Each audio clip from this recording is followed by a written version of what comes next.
সংগ্রামী সাথী বন্ধুরা, বিষয় স্পষ্ট, কথা পরিষ্কার। রাজনৈতিক দল অনেক কিছু বলতে পারে। ওই চরমনাই একবার বলেছে না না কোনদিন কিয়ামত পর্যন্ত জামাতকে নেব না, জামাত এটা সেটা বলতে পারে, বলুক। জামাত বলেছে এখন নারী নেতৃত্ব হারাম, অথচ আমাদের নেতৃত্বে কোনো মন্ত্রী ছিল, এমপি ছিল, এটাও রাজনৈতিক দল বলতে পারে। কিন্তু আজকে যারা উপদেষ্টা হয়েছে, হাজার হাজার মানুষের যাদেরকে আহত হয়েছিল এবং 2000-এর মতো শহীদ হয়েছিল, তাদের রক্তের উপর আপনারা উপদেষ্টা হয়েছেন। সেই উপদেষ্টারা রাজনৈতিক কথা বলার অধিকার রাখেন না। আপনারা বলেছেন যে আমরা নাকি একটা ওয়ার্ড এলিমেন্ট সৃষ্টি করতে চাই। আপনার একজন উপদেষ্টা নাহিদ বলেছেন বিভিন্ন জায়গায় আমাদের বিএনপি পন্থীরা বসে আছে। আবার আরেকজনে বলেছেন আপনারা আওয়ামী লীগের কর্মতে কথা বলেন। আমি স্পষ্টভাবে বলতে চাই, আরেকজন হাসনাত আব্দুল্লাহ বলেছেন আমাদের দ্রুত গতিতে দল হওয়ার জন্য বিএনপি ভয় পাচ্ছে। আরে বাবারা, ভয় পাওয়ার কিছু নাই। কোথায় লিভারপুল, কোথায় ফকিরাপুল?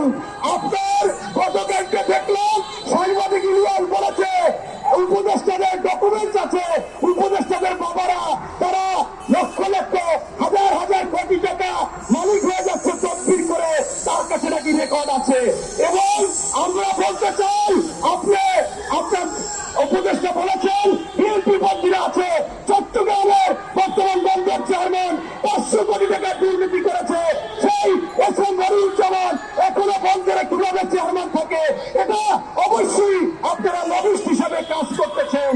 তাই আমরা বলতে চাই, আপনারা বলছে খুনি হাসিনার মতো কথা বলতেছেন, আপনি ফ্যাসিস্ট হাসিনার মতো কথা বলতেছেন।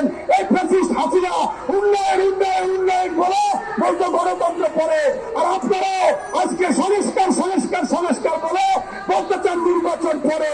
আরে বাবারা, তোমরা দরকার আরেকটা যুদ্ধ করবো, কোনো অসুবিধা নাই, আসো জনগণের কাতারে আসো, ওই সরকারের থেকে পার্টি করবো, তাতেও আমাদের আপত্তি নাই, তাতেও আমরা ভয় পাই না।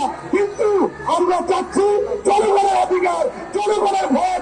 তোমাদের কথা ছিল তোমরা বাজারকে নিয়ন্ত্রণ করতে পারো না। ওই উপদেষ্টাদেরকে বলতে চাও, উপদেষ্টা সভা 17 বছর যদি বিএনপি আন্দোলন না করত, তারেক রহমান খালেদা জিয়া যদি সেই আন্দোলনে নেতৃত্ব না দিত, 5ই আগস্ট হতো না, 5ই আগস্ট হতো না।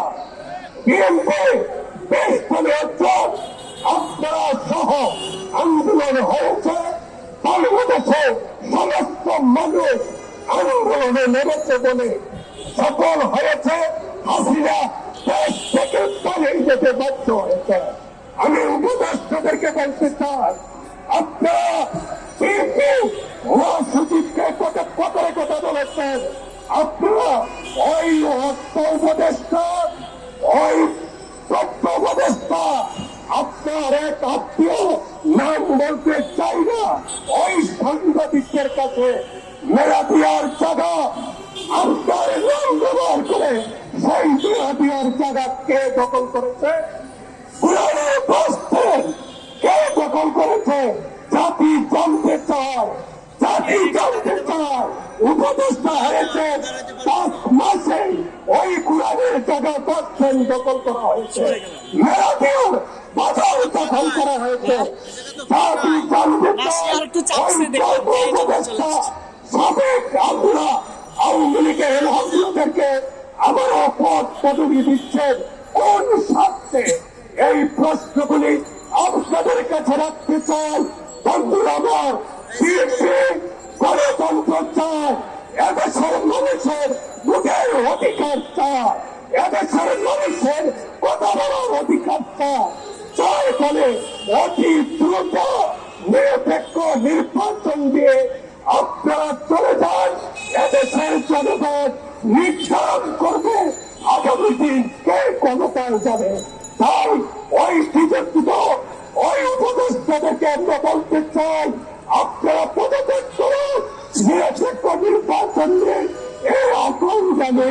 আমি আমার মুক্তিত সবার কাছে শেষ করছি। সবাইকে ধন্যবাদ।